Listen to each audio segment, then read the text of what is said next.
తెలంగాణ ప్రభుత్వం 50% పైసలకు ఆర్టీసీ ధరలు పెంచడం, సామాన్య విద్యార్థులకు చిన్న చిన్న ఉద్యోగాలు చేసుకునేటటువంటి వారికి, అదేవిధంగా మెట్రో ధరలు పెంచడం, దానికి అనుబంధంగా ఉన్నటువంటి ఎంఎంటీఎస్ ధరలు పెంచడం అన్నది నిజంగా కూడా దారుణం.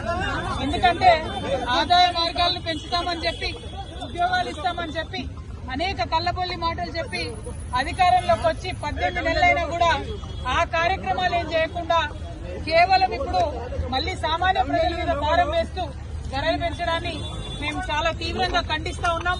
ఇవాళ అందుకోసమే బస్ భవన్ దగ్గర ధర్నా చేయడం జరిగింది. ధర్నా చేసిన ప్రతిసారి మమ్మల్ని అరెస్ట్ చేయడం కాదు, ఈ ప్రభుత్వానికి, ముఖ్యమంత్రి గారికి మేము డిమాండ్ చేస్తా ఉన్నాం, మీరు ప్రజల ఆదాయ మార్గాల్ని పెంచండి, ఆర్టీసీని కాపాడేటటువంటి ప్రయత్నం చేయండి.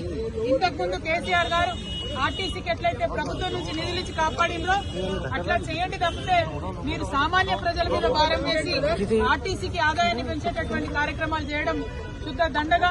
దీనివల్ల ఆర్టీసీకి లాభం లేదు, ప్రజల మీద భారం పడుతుంది, ఇబ్బంది పడతారు. గ్రామీణ ప్రాంతాల్లో ఉన్న ప్రజలకు మరీ ఎక్కువ ఇబ్బంది అవుతుంది.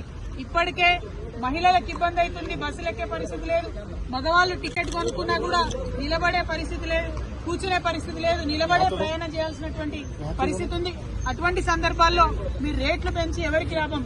కొన్ని రేట్లు పెంచితే కనీసం బస్సులు పెంచుతున్నారా? ఒక సీట్ అన్నా ఉన్నదా కూర్చోవడానికని టికెట్లు కొనే ప్రయాణికులు ప్రభుత్వాన్ని ప్రశ్నిస్తున్నారు. అవేమి చేయకుండా కేవలం మీరు రేట్స్ పెంచడం చాలా దారుణం. ఈ వైఖరిని మేము ఖండిస్తున్నాం. మీ రేట్లు తగ్గేంత వరకు కూడా మేము ఉద్యమిస్తామని సందర్భంగా తెలియజేస్తా ఉన్నాం.